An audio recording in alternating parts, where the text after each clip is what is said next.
Now, sometimes in Power Query, we want to combine data from multiple tables into just one single table. And one of the ways we can do this is using an append query. An append query will actually do a vertical merge.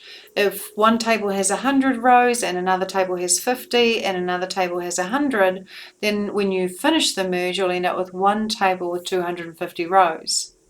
So let's first of all start by duplicating some of these queries so we can play with them. I'm going to click on the customers query and I want to duplicate it, so I go Control C, Control V.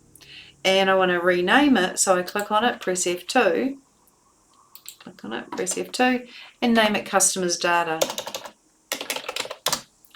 Now I also want to append, merge vertically. I want to append also the suppliers data. So I'm going to go to the suppliers query, Control C, Control V. I'm going to click it, press F2, and call it suppliers data. So I've got a customers data and I've got a suppliers data. Now I need to format these tables so they have the same columns in the same sort of layout. So I'm going to start with the customers data. I need the column ID, I need the column company. This needs to be called name. So I'm going to click on this column heading, press F2 and call it name. I need phone, I don't need title.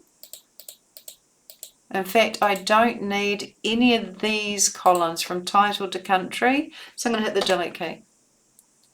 That leaves me then with ID, company, name, phone, and I don't need facts and orders, so I'm going to select those two and delete them.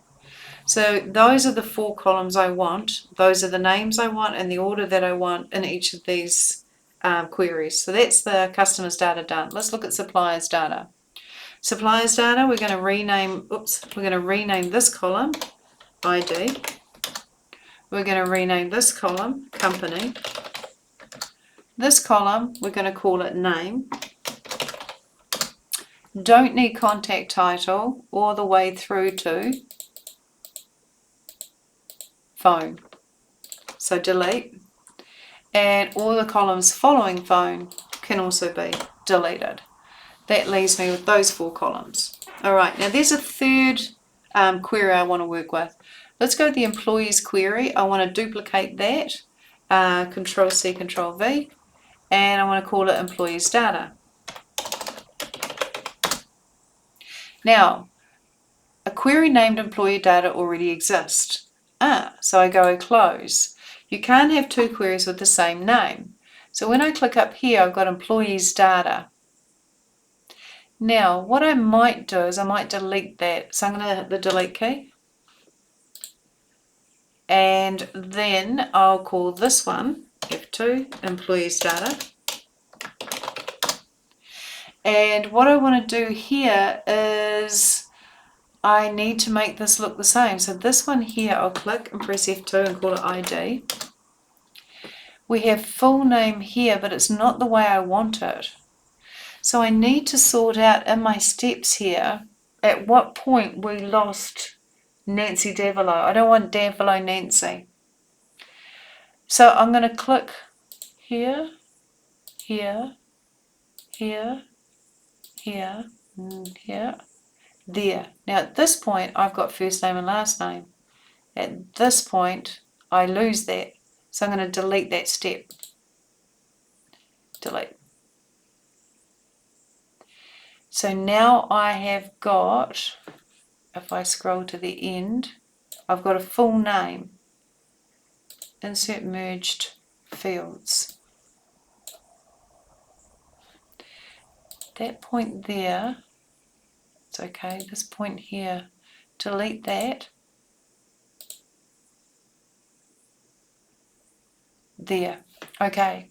So then this is okay, and this is okay. So I'm clicking through my steps, just checking everything's okay, I'm not getting any errors. So I now have ID, now I need to have a column called name. Let me select this column, go to transform, let's go merge columns. Oh, I don't want them in that order though, so let's cancel. Let's put last name after first name, select those two columns, merge those two columns, put a space between them, and call it name. And OK. Perfect. So I've got ID, I've got name, I don't need full name, I don't need title, delete. I want company, but that goes in front of name. ID, company, name, and now all I need is phone. So I click title, I go across, and I shift click, country, delete, and everything after phone also delete. And so now I've created a duplicate of employees and I've made it ID, company name, and phone. And so I'm in a position now to merge vertically, that is append these three tables into one table. Now to do that, basically on the Home tab, you want to choose the Append Queries, and I want to append it as new. So it goes into a new query. Then I select 3 or more tables, because I've got more than 2. Select 3 more tables. I will send that one back, or just cross it. So I want to send across customers first, then suppliers, then employees. That's the order in which I want to do this. If I then go OK, I will end up with a new query called Append 1. Here it is here, which is basically grabbed all the data from customers and put it in. Following that, all the data from employees has been put in. And then following that, all the data from suppliers has been put in. And that is how you append. And I'm going to rename this F2 master list. So if you want to combine the information that you have in several tables into one query, then you can use the append, and it does a vertical merge.